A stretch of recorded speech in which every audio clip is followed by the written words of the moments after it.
I watched that draft last night, and I'm like, this is the Chicago Bears model. They get Ben Johnson. They fix the O-line. They've got their quarterback. They just add some elements to make Fernando Mendoza or Caleb Williams' job easier. So the Raiders get an offensive coach. They've got their quarterback. They get the best offensive lineman available. Remember, the Bears went out and got Joe Thuney. And the Raiders get Tyler Linderbaum, who I love from Baltimore. It's not that difficult. They also added, just like a New England did or a Bears did. Bears said, we want more help. Let's get a Luther Burden. Let's get another guy. They went and got Jalen Naylor from Minnesota, the Vikings, who was the Vikings' third very explosive guy. And I also think the Raiders are going to go get another wide receiver today. They've got 9 picks for the rest of the weekend. And so to me, it's a very Chicago Bears model. If the Raiders played in any other division, I'd have them going from 3 wins to 8 or 9. They'll probably go 3 wins to 6 or 7. But this is the model. It's not that hard. Ben Johnson comes in. Ryan Poles has really developed into a sharp little GM, young guy. Fix the O-line, get some weapons, play to the offensive coach's strengths. We'll figure out the defense later. This is what the Raiders did. Let's get the offensive coach. Let's get Mendoza. Let's go get the best offensive lineman available. Let's go get a 3 receiver who we think could be a 2. 9 picks. I think they add some offensive elements. It's not that hard. It's inexcusable to be Arizona, Tennessee, Cleveland Jets. It's not that hard. It really isn't. And I don't know how great Mendoza is going to be. I think it's more of an us problem than a him problem. We always like spicy. And, he's kind of rice and chicken for dinner. He just does everything I need you to do without all the spicy stuff, the Cam Newton flair that we love. I love chicken and rice. Sign me up for Mendoza every single day. The fact that we're so fixated on the spicy storyline, look, I honestly cannot think of a single player I'm rooting for more right now than Mendoza. He represents everything, him and the Cam Wards of the NFL. Their journeys, where they came from, their dedication, what they battled through, what they're trying to accomplish, it all resonates with me on a deep level. And when I'm watching that draft, seeing everyone else's interviews, how they interact, the things they say, it's really hit or miss. Sometimes you hear a guy speak and you think, all right, I'd be happy to have that person on my team. I always look at it like this: if I'm a player, is this someone I want as a teammate? If I'm a coach, is this someone I want to lead? One minute I'm thinking, yeah, man, I'd love to stand next to that guy. And the next minute I'm kind of like, I know he's talented, but... Mendoza, though, he checks every single box. I've told you this before. I'm planting my flag as early as possible on the Las Vegas Raiders. I believe in them with all my heart. I truly believe in them. They are going to rise. They are going to become a top franchise in the NFL. I'm not saying it happens this year, but year after year after year, they will be among the league's best. I feel it in my bones, and I couldn't be more excited for them. I honestly couldn't. And it's so clear that you have an incredible leader for your franchise in Fernando Mendoza. To me, that's the most obvious thing in the world. So on a night where we talked about Mendoza, all offseason, all the way up to the draft, him going number 1 ended up being the least interesting story, right? Because we all knew it. Everyone knew it. There was no massive reaction of oh my god, Mendoza to the Raiders. Instead, it was oh my gosh, love to the Cardinals. It was Carnell Tate to the Titans. Jared Verse to the Rams. Everything but the first overall pick. And sometimes that's just how it goes. Sometimes that's where the conversation naturally drifts. So the Raiders getting Mendoza isn't big news, oddly enough, but obviously it is. It's enormous. It's franchise-defining.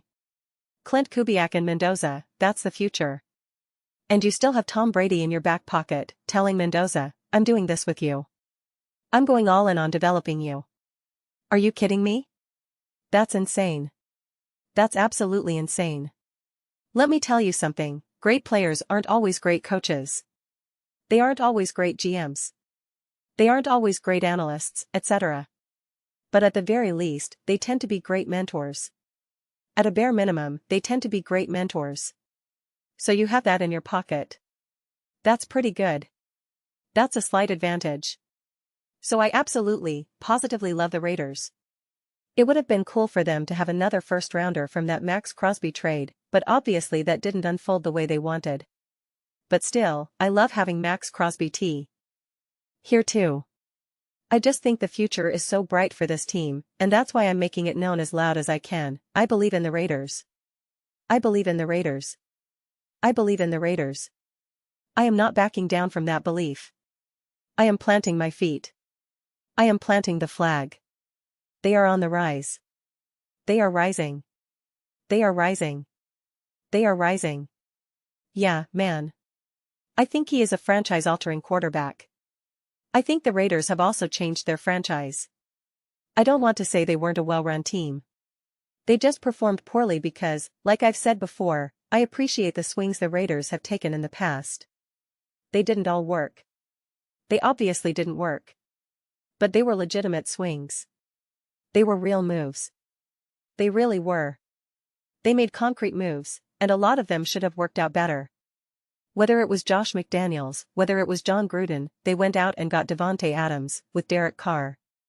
There were tangible moves where you could say, this should have worked better. And you have an owner willing to spend a lot of money and hand out crazy contracts. They were taking swings. They didn't work. But even something like bringing in Tom Brady now, I just think what they're doing is smart. The way they've built this team is smart. The way they're going about it is smart. They didn't overthink it.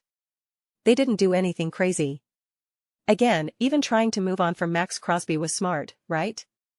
All the things they were doing, even the ones that and work, have been smart decisions. This isn't the Arizona Cardinals. This isn't the Cleveland Browns. This isn't what the Tennessee Titans were before Brian Callahan. It's not that. The Raiders were taking swings and making moves, decent moves at that. Some of them I thought were great moves, and they just didn't work. Sometimes that's how it happens. So you might say, well, why are you so convinced this is going to work? I don't know. You didn't know Patrick Mahomes was truly going to be Mahomes. You didn't know Josh Allen was truly going to be Josh Allen. You didn't really know Kyle Shanahan was going to be this elite offensive coach, or Sean McVay. You never really know, technically. So you can't get lost in that. You can't always get lost in the well, we don't know. That's a boring way to live and a boring way to be a fan. But you also can't just believe for the sake of believing, right? You can't believe just because you want it to be true. So you have to weigh all these things out. And when I look at the collection of decisions the Raiders have made over the last few years, who they have right now, the moves they've made in the immediate moment, for me, it's impossible not to love it. Impossible.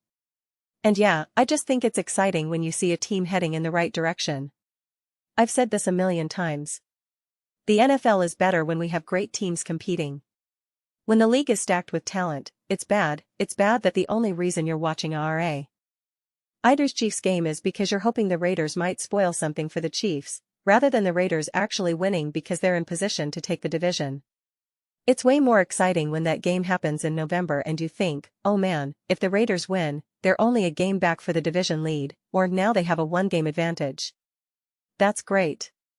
Instead of, oh, this team is so bad. Well, it's a divisional game. Maybe it'll get weird and they can still beat them and spoil things for the Chiefs or the Broncos. That's kind of fun, I guess, but not really. Watching the Seattle Seahawks and the Los Angeles Rams battle it out for the number 1 seed? Yeah, that's awesome. That's fantastic. Watching the Raiders beat the Chiefs on Christmas or whatever? That's funny. I don't watch football to laugh, okay? That's not what gets me excited. I don't want to hear, I can't wait to watch this game, it's going to be a comedy of errors. No. So that's what also gets me pumped about what the Raiders can become and what I believe this division can be. I just think it has so much potential, where you win this game, you're the 1 seed, you lose, you're the 6th seed or you might miss the playoffs entirely. That's wild. And a lot of divisions are working their way toward that. So I'm excited. But those are just my thoughts. I'd absolutely love to hear yours. What do you all think about the Las Vegas Raiders and Mendoza officially going first overall? Do you think he's a franchise-changing quarterback? Do you think, like Colin is saying, the Raiders will be better, but only 6 or 7 wins? Let me know your thoughts. I read every single comment. So whether you agree with me or disagree, either way, let's get into some discussions. Let's get into some debates. But ultimately, let's just have some fun. Please do consider subscribing. We're building an amazing community here, and I absolutely love to see you part of it. I want to build something we all genuinely feel connected to. Something we're really excited to be part of. I think we're well on our way to doing it. Please don't forget to give this video a thumbs up, it really does help with visibility and the algorithm. Thank you so much. See you next time.